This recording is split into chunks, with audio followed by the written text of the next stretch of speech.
Bienvenidos a Mi Cita Médica. Me da mucho gusto que nos acompañen hoy porque vamos a hablar de trastornos de la alimentación. Condiciones comunes, especialmente en las mujeres jóvenes, las adolescentes y todo lo que las mamás tienen que saber para estar pendientes y poder detectar este tipo de problemas y buscar ayuda antes de que haya consecuencias graves. Voy a contar con dos destacados especialistas esta mañana en el estudio y vamos a comenzar con el doctor Francisco Javier Mesa, psiquiatra. Doctor, muchísimas gracias por acompañarnos. Es un placer tenerlo en el estudio. Doctor, platíquenos, por favor, ¿qué son los trastornos de la alimentación y cómo se pueden definir? Hola, Diane, gracias por la invitación, con mucho gusto.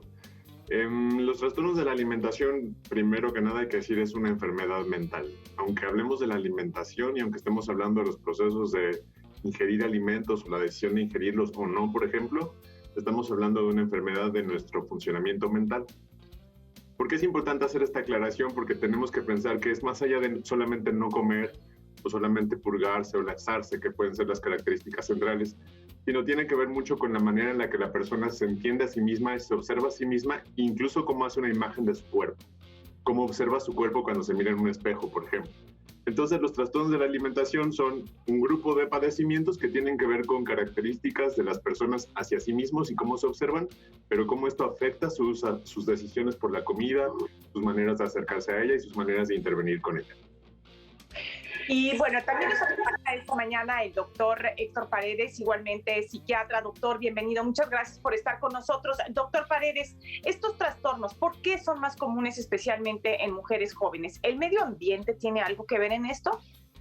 Hola, muy buenos días. Muchas gracias por la invitación. En este caso, la pregunta sí tiene que ver los factores socioculturales. Desafortunadamente son más prevalentes este tipo de trastornos, sobre todo lo que es anorexia nervosa y la bulimia nervosa en la mujer, sobre todo joven, debido a este ideal de la delgadez y las presiones sociales sobre una figura que debe tener la persona. Aunque, ojo, es importante, no es exclusivo de la mujer, también a los varones les tiende a afectar estos trastornos y actualmente la prevalencia va incrementándose también en los hombres. Doctor Mesa, ¿qué tan comunes son estos problemas? ¿Hay estadísticas a este respecto en nuestro país? Fíjate, son muy comunes y muy frecuentes. Por ejemplo, en Estados Unidos la estadística es mucho más clara en cuanto a números. Más o menos se calcula que hay de 20 a 30 millones de personas afectadas con trastornos de la alimentación. El tema es que podemos encontrar ciertas características en algunos pacientes, pero no necesariamente el trastorno de alimentación completo. Lo importante también es pensar que en términos de números, los trastornos de alimentación tienen una severidad muy grande que es la mortalidad. Fíjate que el gran problema es que tienen una mortalidad muy grande en comparación con todos los trastornos psiquiátricos, tienen hasta 20% de mortalidad. Así que son un tema que tenemos que tomar en consideración. Más adelante vamos a hablar justamente acerca de todas estas consecuencias que pueden tener los trastornos de la alimentación, no nada más mentales, sino también físicas y, como menciona el doctor Mesa, incluso la muerte.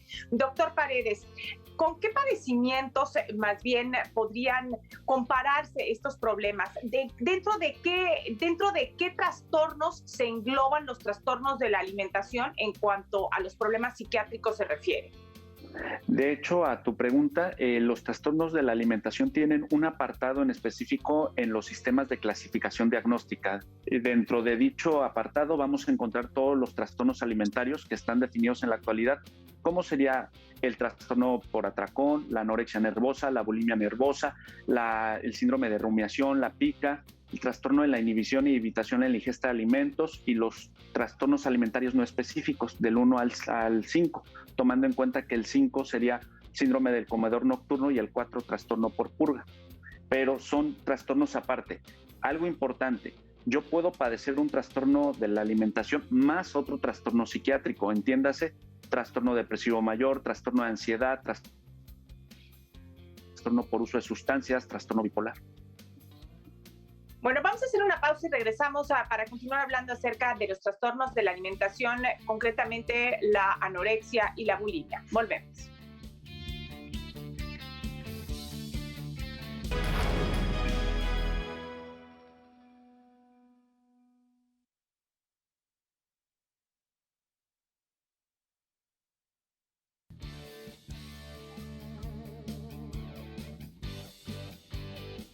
MediExcel Health Plan ofrece seguro médico a empresas en San Diego.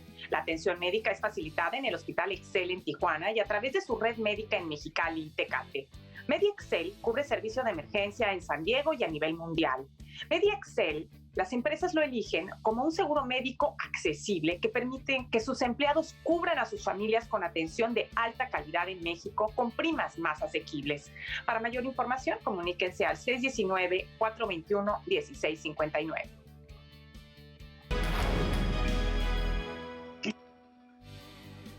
Gracias por continuar con nosotros en Mi Cita Médica. Estamos conversando con los doctores Mesa y Paredes, ambos psiquiatras, acerca de los trastornos de la alimentación.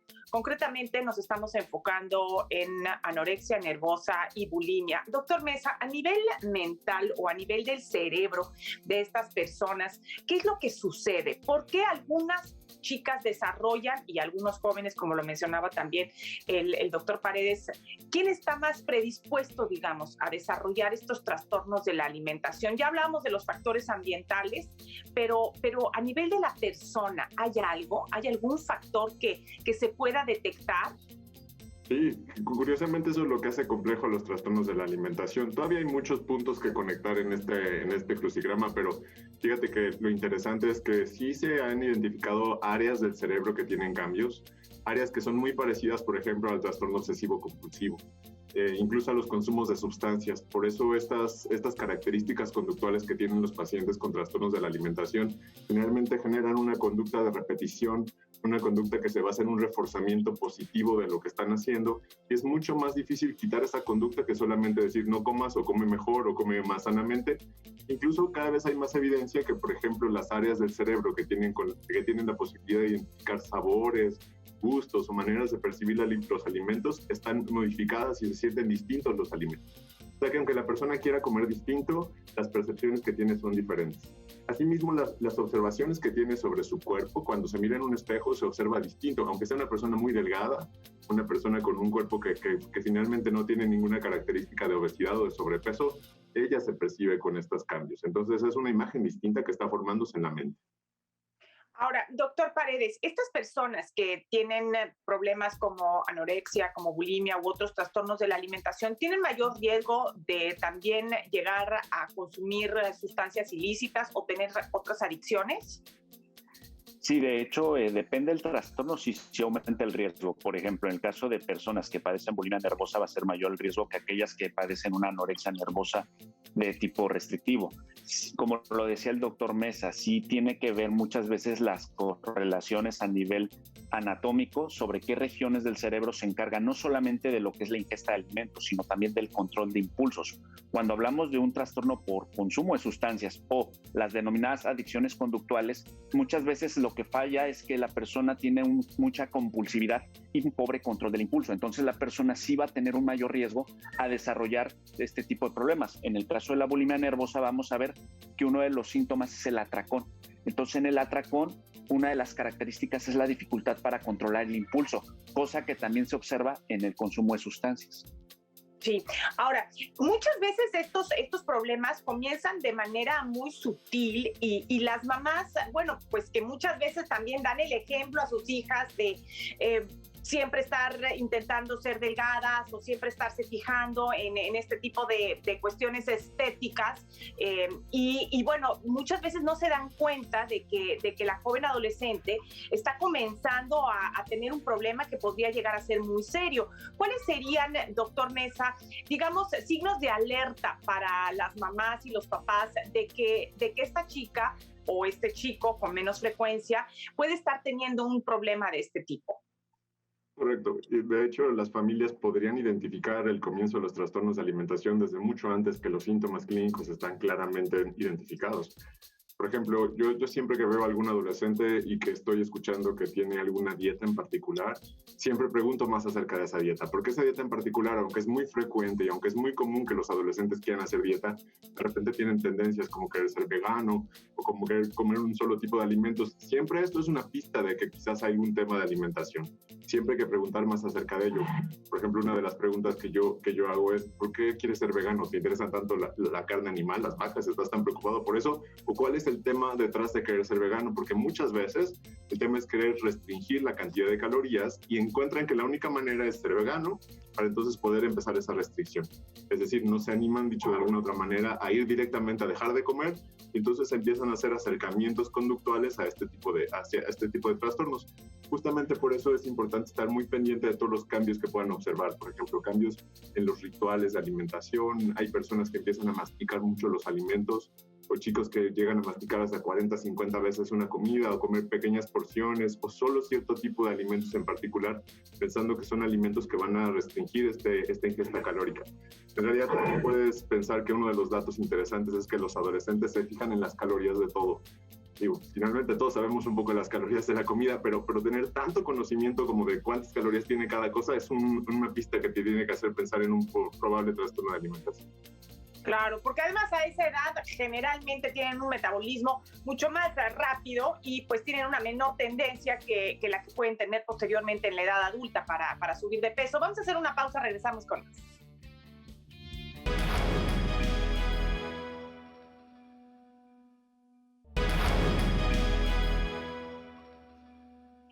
San Diego Latino Health Coalition, Blue Shield Promise Health Plan, en colaboración con The San Diego Union Tribune, The San Diego Union Tribune en español y, por supuesto, XCW de Canal 12 Televisa, te invitan al panel de jóvenes Voces de la Juventud, Salud Mental, Bienestar y Adaptabilidad. Será el próximo 27 de mayo de 5 de la tarde a 7 de la noche, tiempo del Pacífico, y voy a tener el enorme gusto de moderar este increíble evento. Así que, por favor, regístrense, no tiene costo, es gratuito, no se pierdan esta oportunidad. Los espero con muchísimo gusto el próximo 27 de mayo en punto de las 5 de la tarde, hora del Pacífico.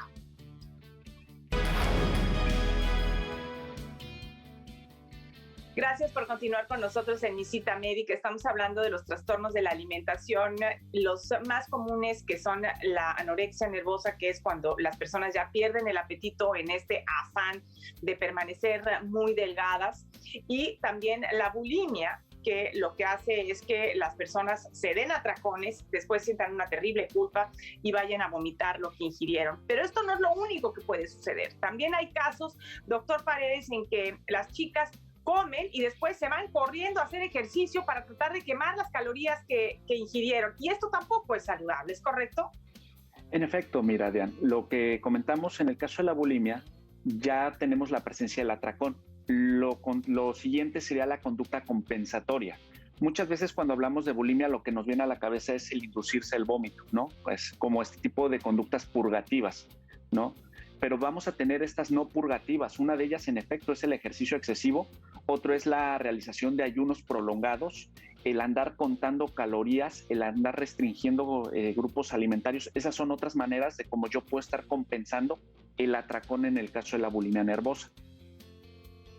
Y bueno, aquí la línea, como platicábamos fuera del aire, pues es extremadamente delgada, porque con todo lo que se habla en los medios acerca del ayuno, de los beneficios del ayuno para rejuvenecer las células, para mejorar la salud, y bueno, sin duda 12 horas de ayuno tienen beneficio, pero bueno, hay esquemas de 16, de 18 horas de ayuno, incluso algunos que de plano se ponen a ayunar durante semanas y beben únicamente agua, en fin, una serie de conductas que se están promoviendo en redes sociales.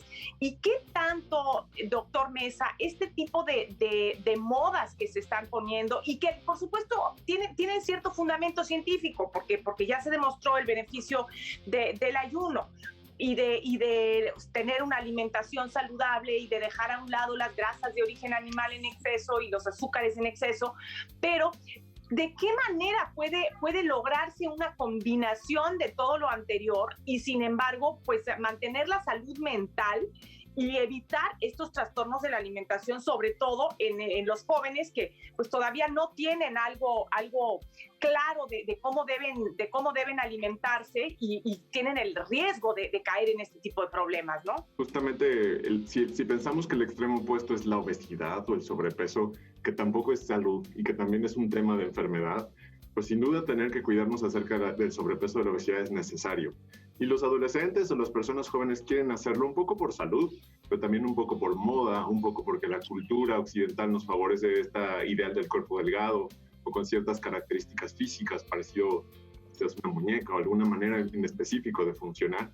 Y entonces tratan de hacer estas conductas que buscan parecerse a estas personas ideales. Realmente lo único que nos puede ayudar a prevenirlo es la supervisión, la cercanía de los padres, la comunicación constante, la posibilidad de que los distintos cuerpos y los distintos tipos de cuerpos sean aceptados, reconocer que los cuerpos son diferentes, ¿no? Hay cuerpos que son más anchos, hay cuerpos que son más largos, y esa diferencia en los cuerpos no necesariamente es una diferencia negativa, es una diferencia que al contrario favorece esta diversidad y que permite que la belleza se manifieste de muchas maneras. Pero entender eso cuesta mucho trabajo y además permearlo entre los jóvenes es bien difícil. Realmente acercar a los adolescentes a, por ejemplo, pensar que todas las personas distintas son personas que pueden tener belleza o ideales de belleza y ser sanos, es un tema complejo. La verdad es que requiere mucha educación, mucho trabajo cercano, empático con los adolescentes y con los jóvenes y sobre todo con las familias para poder brindar este soporte. Entender que belleza no es sinónimo de perfección y además ahí había que definir lo que es perfección y para quién, ante los ojos de quién, ¿no? Bueno, vamos a hacer una pausa y regresamos con más aquí en Mi Cita Médica.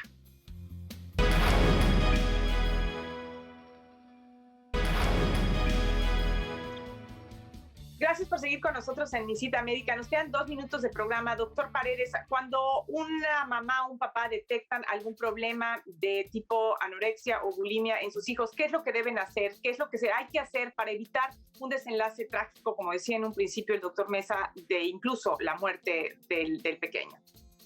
Lo primero es fomentar la confianza y la comunicación, no enojarse, no hacer rabieta con el adolescente, porque esto lo único que va a provocar es que el adolescente menos confianza tenga y no nos comparta lo que está sucediendo.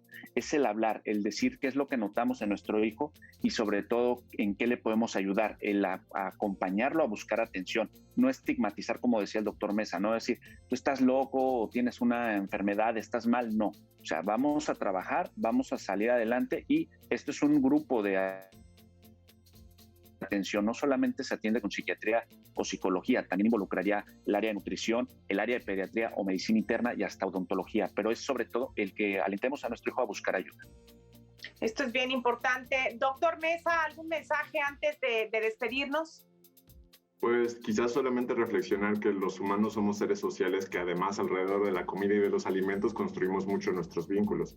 Entonces justamente este momento de comer, este momento de estar con la familia, con el espacio de la alimentación es un momento central para generar confianza y para generar salud. Así que tiene que convertirse en un momento en donde justamente decíamos la belleza pueda ser observada con todo y las imperfecciones. Claro. Bueno, doctor Paredes, doctor Mesa, muchísimas gracias por habernos acompañado en Mi Cita Médica. Muchísimas gracias a todo nuestro amable auditorio por su amable atención y por supuesto a mi querida Luz allá en el foro en Televisa California por su invaluable apoyo. Gracias a todo el equipo. Hasta la próxima.